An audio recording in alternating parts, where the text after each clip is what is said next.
Pour moi, ce monsieur, je dirais, est le meilleur supporter de cette compétition. Il est le meilleur. Par son originalité, par le personnage qu'il incarnait et par sa manière de représenter son pays durant tout le parcours de son pays. Sortir comme ça de cette compétition aujourd'hui, ça fait chaud au cœur.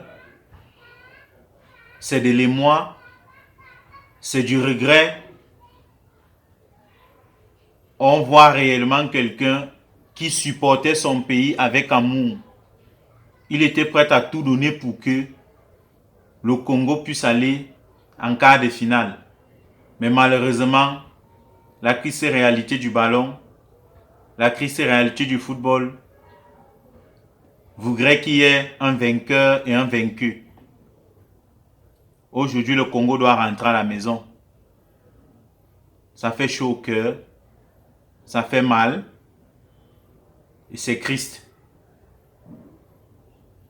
Mais il a su faire la canne à sa manière. Il a su marquer les esprits par son originalité, ce supporter congolais. Au-delà, comme je l'ai dit, du personnage qui représentait, qui était une figure historique et qui restera, Patrice Lumumba.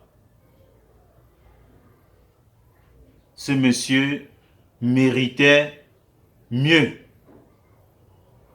Si on pouvait faire qualifier autrement son pays, uniquement pour qu'il reste dans cette compétition, moi je serais d'accord. Si on pouvait l'attribuer une autre nationalité pour qu'il continue la compétition, moi je serais d'accord. Mais malheureusement, il est congolais. C'est le sang congolais qui coule dans ses veines. Et il a choisi de supporter son pays.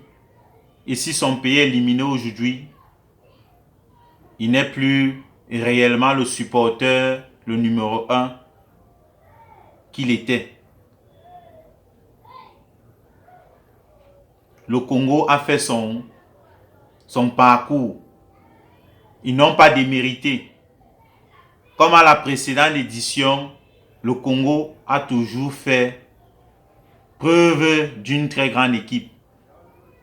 Une équipe qui joue réellement au ballon. Une équipe bien constituée avec des individualités et un collectif bien profond.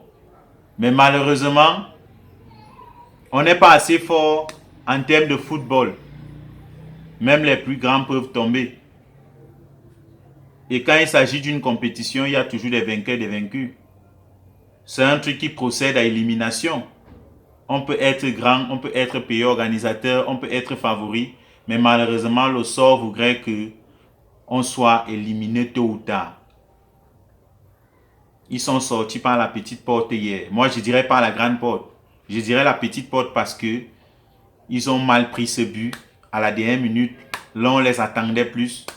On va dire, ils n'ont pas réellement prouvé de la détermination, de l'envie de continuer. Et l'adversaire a pris le dessus durant ce temps de perte de pédale. Et sur un terrain de football, ça se paye cash. Ils l'ont payé cash. Ils sont obligés de rentrer à la maison. L'avenir est là. C'était juste une édition. Il y a d'autres éditions à venir. 2027 arrive. Le Congo doit mûrement se préparer, corriger et apprendre de ses erreurs pour mieux affronter l'édition de 2027. Mais pour moi, ce supporter congolais, ce monsieur, moi je dirais, il a été le meilleur supporter de la compétition. Il a marqué les esprits. Il était unique dans sa manière de supporter son pays. On sentait en lui l'envie, l'amour de la patrie. Rentrer en huitième de finale,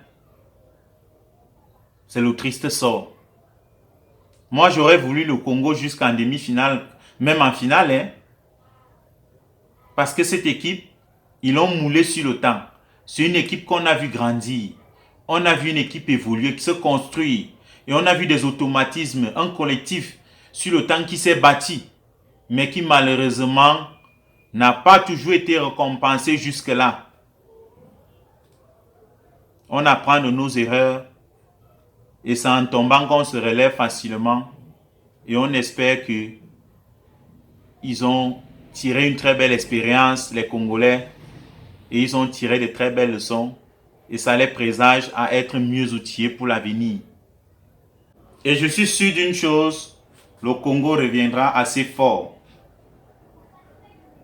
Tomber, se relever, c'est la meilleure façon de préparer les victoires à venir. Et moi, je suis sûr de cette équipe congolaise. Je suis sûr que dans les années à venir, le Congo deviendra une très grande équipe en Afrique. Ils deviendront imbattables. Oui, ils peuvent avoir des générations qui ne seront réellement pas récompensées. Mais que cette génération sache réellement qu'ils ont fait du très grand boulot. Ces générations ont travaillé. Ils ont su bâtir quelque chose. Et aujourd'hui, les jeunes ou la nouvelle génération devraient juste s'inspirer de cela et venir maintenant relever le défi, relever les challenges à venir pour des compétitions à venir. Le Congo est une grande nation de football. Le tout n'est pas de gagner des titres. Le tout n'est pas d'être champion. Mais c'est de se constituer d'abord sur le temps. Se préparer sur le temps. Créer quelque chose. Avoir une ambition. Avoir un projet. Et c'est ce que le Congo a su faire jusque-là. Ils ont un projet clair de l'équipe nationale. Et on voit de la volonté. On voit de l'ambition. On voit de la détermination. Et seuls les résultats manquent.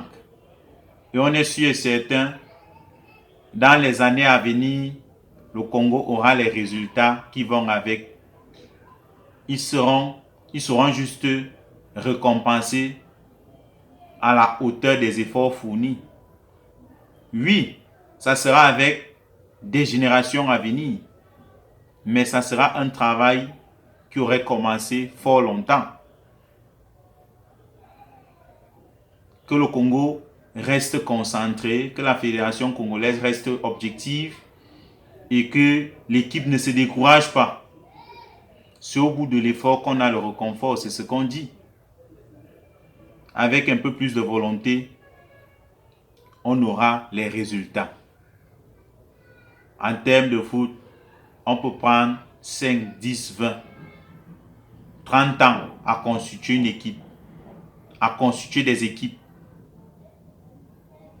jusqu'à obtenir résultats ou gain de cause. Ce sont des projets difficiles. Parce que le plus dur dans la vie, ce n'est pas d'avoir les résultats, mais c'est de pouvoir constituer une équipe. Leurs efforts sont louables. Et il faut reconnaître que le Congo est une grande équipe de football. On ne peut pas les enlever ça aujourd'hui. Ça, c'est clair.